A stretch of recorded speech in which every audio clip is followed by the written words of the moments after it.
आज हम लोगों ने फिजिक्स का पहला चैप्टर शुरू किया है और पहले चैप्टर में हम लोगों ने पढ़ना है कि फिजिक्स बेसिकली क्या है, साइंस क्या है, इसकी जनरल ब्रांचेस क्या हैं। तो इसका पहले लेक्चर में हम लोग डिस्कस करेंगे।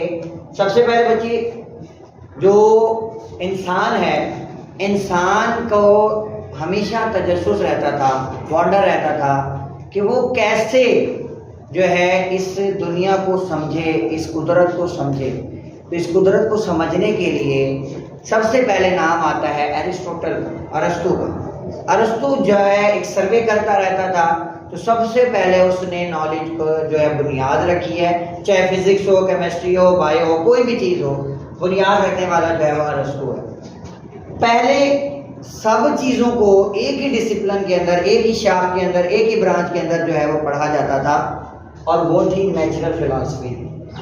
नेचुरल फिलॉसफी जो है ये ओल्ड नेम ऑफ साइंस है।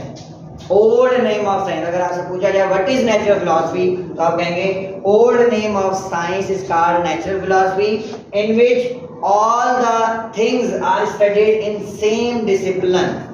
एक ही डिसिप्लिन के अंदर, एक ही बुक के अंदर, एक ही ब्रांच के अंदर जो है वो पढ़ा जाता था। नेचुरल फिलॉसफी उसका नाम था। फिर साइंस, साइंस के अंदर हम लोग सारी चीज़ों को स्टडी करेंगे, केमिस्ट्री, बायो, फिजिक्स, तीनों चीज़ों को एक साथ हम लोग साइंस में स्टडी करते हैं। यानी साइंस की ब्रांचेस फिजिक्स, केमिस्ट्री और बायो, बाद में उसको हमने अलग किया। तो साइंस की जो मैं डेफिनेशन बच्चों आपको लिखवा रहा हूँ, ये आप लोगों ने लाजमी अपने पास नोट रखनी है। जो साइंस की डेफिनेशन है उसमें ये वाली डेफिनेशन आप लोग फिजिक्स में भी यूज कर सकते हैं, केमिस्ट्री में भी यूज कर सकते हैं, और आप लोग बायो में भी यूज कर सकते हैं। तो the word science is derived from शाइंडिया व्हिच मींस नॉलेज। ये ग्रीक वर्ड है। ग्रीक वर्ड शाइंडिया से निकला है जिसका मतलब है नॉलेज, इल्म। और इसके अंदर the knowledge in which observations are made, experiments are done to understand, to draw a conclusion, to understand the laws of nature. इसकी मैं एग्जांपल ऐसे देता हूँ बच्चों, जैसे मैंने किसी चीज को ऑब्जर्व किया, जैसे लैब में मैं इंटर हुआ, केमिस्ट्री लैब, मैं केमिस्ट्री का स्टूडेंट हूँ। तो जब मैं केमिस्ट्री लैब में नई पहली दफा इंटर हुआ तो मेरी नाक जो है ना वो उसको बेयर नहीं कर पा रही थी। मुझे नाक को बंद करना पड़ रहा था, मास्क लगाना पड़ रहा था, इतनी स्मेल होती थी। अब वो स्मेल डिफरेंट गैसेस की होती थी। तो मैंने जाते ही सबसे पहले ऑब्जर्व किया, मुशाहिदा किया कि केमिस्ट्री लैब में जब मैं एंटर होता हूँ तो मुझे स्मेल आती है, ठीक है। फिजिक्स लैब में एंटर हुआ तो मुझे कोई स्मेल नहीं आई, लेकिन केमिस्ट्री में आ रही थी। फिर मैं केमिस्ट्री लैब में दोबारा जाकर ऑब्जर्व किया कि यार स्मेल किस वजह से आ रही है। ऑब्जर्व करने को, फिर उसके ऑब्जर्व के रिजल्ट को हम कहते हैं एक्सपेरिमेंट, तजर्बा किया। जब मैंने देखा तो उसमें मुख्तलिफ केमिकल रिएक्शंस हो रही थी। तो केमिकल रिएक्शंस के नतीजे में गैसेस बन रही थी। जब वो गैसेस बन रही थी तो उन गैसेस, हर गैस की एक खास स्मेल होती है। केमिस्ट्री, एक केमिस्ट की नाक की हिस्स, सूंघने की हिस्स बहुत तेज होनी चाहिए। उसके रीजन यही है कि जब वो तजर्बा करता है तो वो सूंघ कर बताता है कि ये कार्बन डाइऑक्साइड है, ये क्लोरीन गैस है, ये नाइट्रोजन गैस है, ये अमोनिया गैस है। बाहर गैसेस आप डायरेक्टली नहीं सूंघ सकते, उसको सूंघने का एक तरीका है। यानी अगर कोई आपके पास कोई कैपिलरी ट्यूब है तो आप उसको गैस निकलती हुई आपको नजर आ रही है, आप उसको ऐसे नहीं सूंघेंगे। ऐसे सूंघेंगे आपको नुकसानदेह कुछ गैस होती है। आप उसको क्या करते हैं, उसके धुएं को आहिस्ता आहिस्ता ऐसे स्मेल, ये मेथड है स्मेल। तजर्बा करके फिर मैंने नतीजा निकाला। देखें, are done, experiments are done, ये मैंने तजर्बा किया। टू ड्रॉ कंक्लूजन, नतीजा निकाला। To understand the laws of nature, laws of nature को समझने के लिए कि कुदरत का क्या कानून है। फिर मुझे क्या असल में पता चला कि गैसेस हैं जिसकी वजह से क्या हो रही है, स्मेल। समझ आ गई ये बात? तो ये वाली डेफिनेशन साइंस की आ गई। फिर साइंस की बात, उसके बाद इसकी दो ब्रांचेस बनाई, फिजिकल साइंस और बायोलॉजिकल साइंस। फिजिकल साइंस वो साइंस जिसके अंदर हम लोग नॉन लिविंग थिंग्स को स्टडी करते हैं।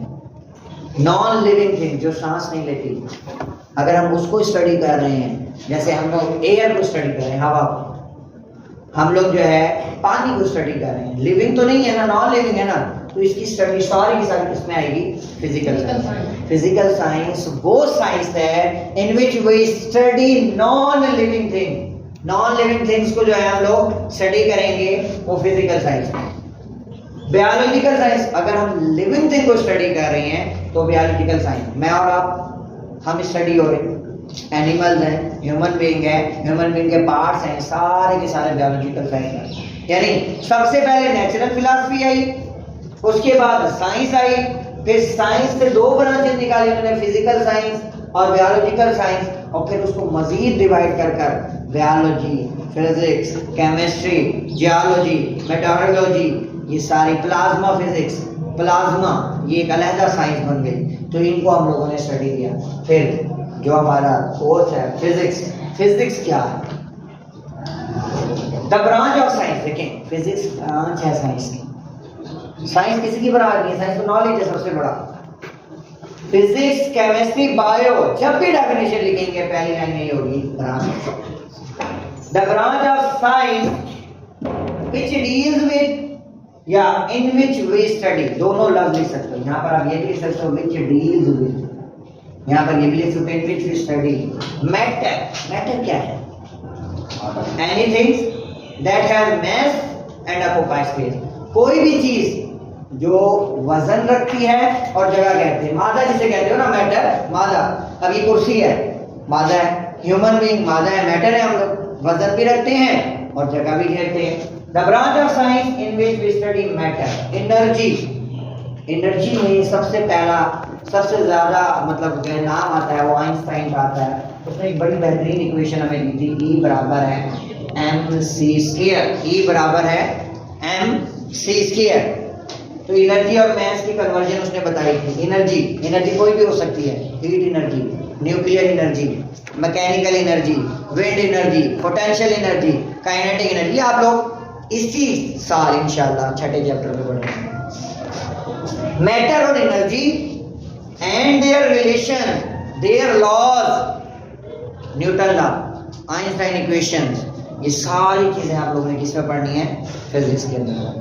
इसकी एग्जांपल आप लोगों ने पढ़ी होगी, पुली वाली एग्जांपल पढ़ी है, मोशंस पढ़ रहे हैं, मैकेनिक्स पढ़ेंगे, हीट पढ़ेंगे, प्लाज्मा फिजिक्स पढ़ेंगे, जियो फिजिक्स पढ़ेंगे, इलेक्ट्रोमैग्नेटिज्म पढ़ेंगे, सारी की सारी फिजिक्स की ब्रांचेस हैं। तो फिजिक्स की definition, the branch of science in which we study, in which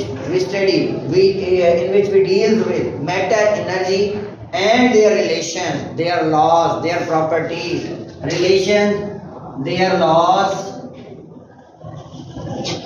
and their physical properties, physical properties।